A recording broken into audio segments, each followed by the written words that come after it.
Assalamualaikum warahmatullahi wabarakatuh. Halo Bapak Ibu Guru CGP dimanapun berada. Semoga kita semua selalu sehat dan bahagia. Salam Guru Penggerak, Nur Aina SPD, UPTD SMPN 5 Kintab, Angkatan 11. Dengan fasilitator Bapak Rois Saifuddin Juri MPD dan pengajar praktik Ibu Lilis Suryani SPD.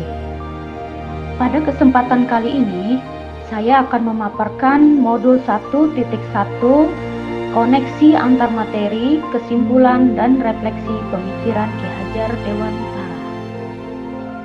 Koneksi antar materi Raden Mas Suryadi Suningrat Ki Hajar Dewantara, Yogyakarta 2 Mei 1889. Pokok pemikiran filosofis Ki Hajar Dewantara. 1. Pendidikan sebagai tuntunan. 2. Tabula rasa. 3. Budi pekerti. 4. Berhamba pada murid. 5. Petani. 6. Kodrat alam dan kodrat zaman. Di sini saya menguraikan 6 filosofis Ki Hajar Dewantara tersebut dalam bentuk pantun. Yang pertama, guru menuntun bukan menuntut. Di taman bunga mawar berkembang, harumnya wangi semerbak patut. Guru penuntun dengan hati tenang, mengajarkan ilmu tanpa perlu menuntut. Kedua, murid bukan tabula rasa. Burung berkicau merdu di pagi hari, terbang riang di antara dahan.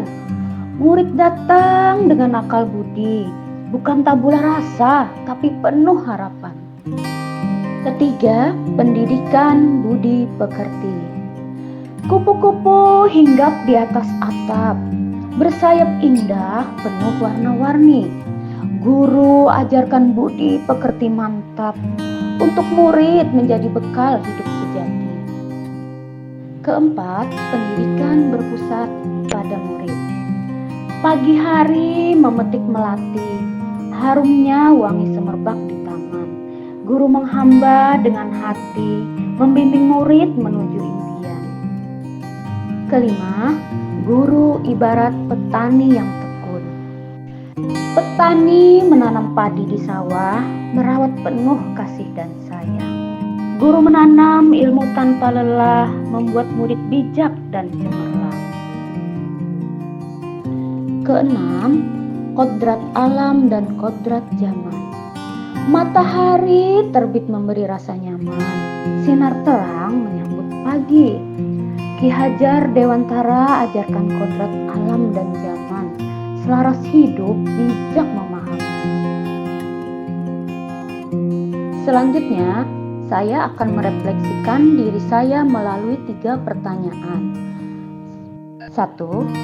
Apa yang saya percaya tentang murid dan pembelajaran di kelas sebelum saya mempelajari modul 1.1. 2. Apa yang berubah dari pemikiran atau perilaku saya setelah mempelajari modul tersebut. 3. Apa yang dapat segera saya terapkan lebih baik agar kelas saya mencerminkan pemikiran Ki Hajar Dewantara. Sebelum saya mempelajari modul 1.1, saya percaya bahwa pertama, gurulah yang mendominasi pembelajaran atau teacher center dalam pembelajaran di kelas saya. Nah, di sini saya sibuk berceramah di depan, memberikan penjelasan kepada siswa, dan siswa hanya duduk diam mendengarkan, tanpa saya peduli mereka paham atau tidak apa yang saya sampaikan tersebut. Kedua, pembelajaran terfokus pada ketercapaian materi dan KKM atau mengutamakan aspek kognitif anak saja. Nah, di sini saya sering lupa bahwa pendidikan bukan hanya soal mentransfer ilmu. Sejatinya ada aspek lain yang harus diperhatikan dalam belajar. Ketiga, tidak perlu memahami karakteristik anak. Di sini saya cenderung menyamaratakan kemampuan anak dengan melakukan pembelajaran yang sesuai dengan zona nyaman saya, tanpa saya memperhatikan perbedaan yang ada pada peserta didik saya.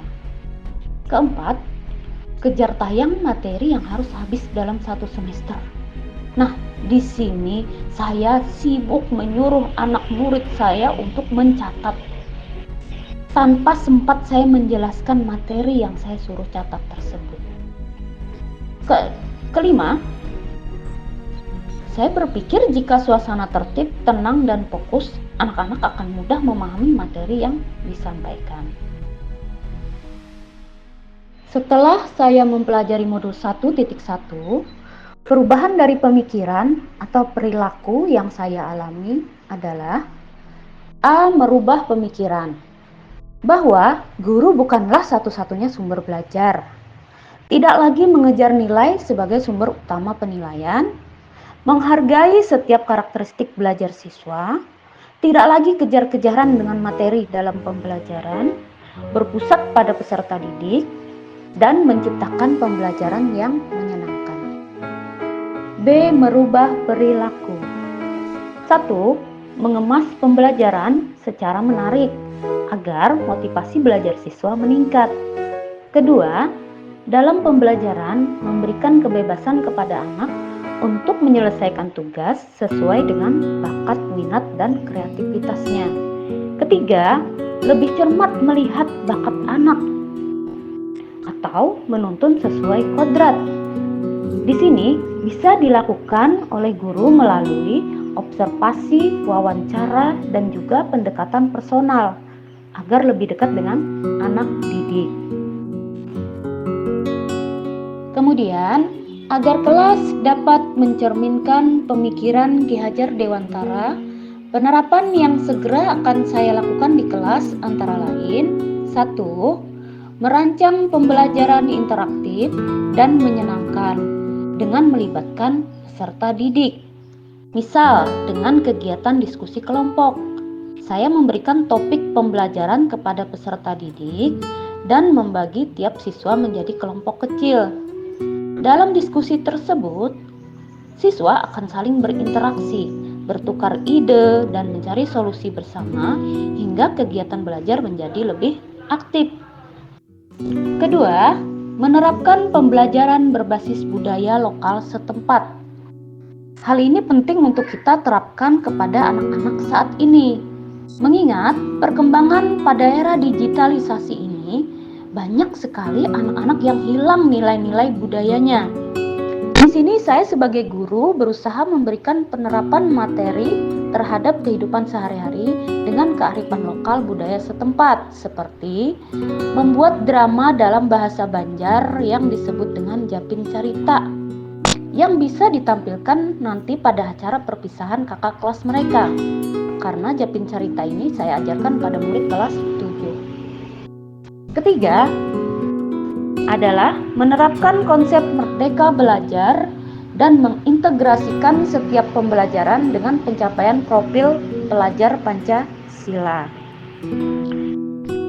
Konsep merdeka belajar mengajarkan kita bagaimana seorang pendidik dapat memberikan kebebasan kepada siswa untuk dapat bereksplorasi atau atas pengetahuannya agar mampu menghasilkan ide-ide kreatif dan inovatif dari mereka. Keempat, pembelajaran yang mengutamakan aspek karakter dan budi pekerti. Di sini, guru memberikan contoh dan teladan bagaimana bersikap berkarakter dan berbudi pekerti dalam kehidupan sehari-hari. Kelima, tidak lagi menuntut, tapi menuntun. Di sini guru berperan sebagai pamong. Keenam, pembelajaran yang sesuai dengan kodrat alam dan kodrat zaman. Jadi, anak itu kodratnya adalah bermain. Maka, saya menambahkan pembelajaran yang menyenangkan untuk mereka, baik dalam kegiatan sehari-hari maupun saat evaluasi. Misal dengan menggunakan Google Form, ternyata anak-anak sangat menyukai karena seiring berkembangnya zaman mereka aktif menggunakan handphone mereka. Dari pemaparan saya, koneksi antar materi, kesimpulan, dan refleksi pemikiran Ki Hajar Dewantara, kemudian saya mendapatkan kesimpulan. 1. Dasar-dasar pemikiran dari Ki Hajar Dewantara harus segera diterapkan dalam proses pembelajaran di kelas maupun di sekolah. Kedua, Pendidikan adalah menuntun anak sesuai dengan minat dan bakatnya. Ketiga, pendidikan bukan hanya ilmu akademis saja, namun perlu penanaman karakter dan budi pekerti yang baik. Keempat, pendidikan sejatinya adalah menghamba pada peserta didik, menuntun, dan melayani. Terima kasih. Wassalamualaikum warahmatullahi wabarakatuh.